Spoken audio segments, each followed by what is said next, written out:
Hey there, this is John from Heroes and Legends, and today is the first official day of Battle for Zendikar spoilers, and we have 6 new cards to take a look at today, and a few other surprises, so let's jump in. First, let's see the playmat for the Game Day Champion, and these will be given out in participating stores that will hold Game Day tournament events. And it's a pretty cool playmat. Gives us a little more insight into, I guess, the vampire tribe. And you see a bunch of vampires down there and some kind of vampire lord character. Don't know if she's from the original Zendikar. Someone, if they know, feel free to put it in the comments. She just doesn't look familiar to me, but I could be forgetting someone. But pretty cool playmat, very nice art, and cool vampire theme. So now we have a few cards to look at that have already been spoiled, but we're seeing some different art versions of them. First is Runeous Path. This is going to be the buy a box version, so I won't go into detail about the card since we've already talked about it and it's already been spoiled. Next is Radiant Flame, and this is going to go to the top 8 participants in Game Day, and this is the full art version of it. Again, this is one that's already been spoiled. And finally, we have Blight Herder, which is going to be a release day promo card. And again, we've already been spoiled. We've talked about it. You can definitely check out those videos in the playlist, but just wanted you to see the art on that. So now that we've gotten through those, let's look at our 6 new cards. First, we have Stasis Snare. This particular version of it is going to be the Game Day promo version. Costs 2 white and a colorless. It's an enchantment, but it has flash. When Stasis Snare enters the battlefield, exile target creature an opponent controls until it leaves the battlefield. Very, very premium white removal. So I believe Zendikar had Journey into Nowhere, if I'm remembering that correctly. So this is kind of like a Journey into Nowhere, but it has flash. Now it costs you 2 on color, makes it a little more difficult to cast, but still, this is premium removal. It's at the uncommon slot, so you're going to see these floating around in your drafts. These are going to be picked up very quickly, easily probably a first pickable card. And from a constructed point of view, this is definitely going to help your control decks maintain control with some spot removal. Very good card. Next, we have Planar Outbursts. So speaking of white control cards, this one was originally spoiled as a Japanese version.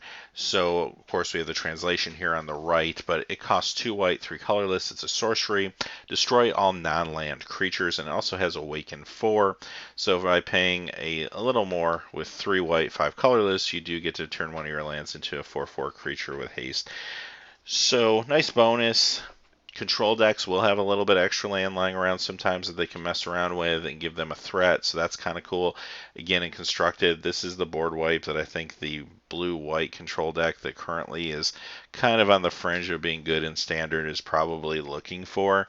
It's also going to do well in limited formats as kind of a panic button. Always nice to kind of have one of those available to you in case things start going wrong in limited. But again, another very good constructed control card. Next we have Scythe Leopard, and this is actually, the art here is going to be the version that's a promo that goes along with the gift box. So when you buy the gift box, this is the version you'll get. So I'm sure we'll see some new art for this in the future, but right now it costs 1 green, it's a 1/1 cat, it has landfall. Whenever a land enters battlefield under your control, it gets +1/+1 until end of turn. So it reminds me a little bit of Loam Lion from the last block, the last Zendikar block, and that was a pretty good card. It was awesome in limited, and it was good enough to cross over at least a little bit into Standard. This is probably the same. I mean, these cards like this one, Loam Lion, Experiment 1, they're very powerful early drops that can get in some damage in an aggressive build pretty early. So don't be surprised if this plays a little bit into Constructed Standard, but definitely a strong limited card. Next is Bring to Light. This costs a green, blue, and 3 colorless. It's a sorcery. This is a rare. It has Converge. Search your library for a creature, instant, or sorcery card with converted mana cost less than or equal to the number of colors of mana spent to cast Bring to Light.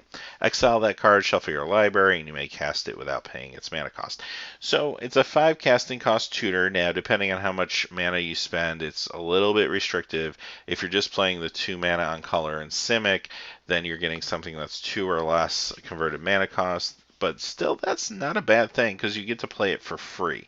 Now, if you max this out at 5, of course, that's awesome. You get to play a 5-drop for free, quasi-free, I guess, since you're searching it up. That's pretty cool.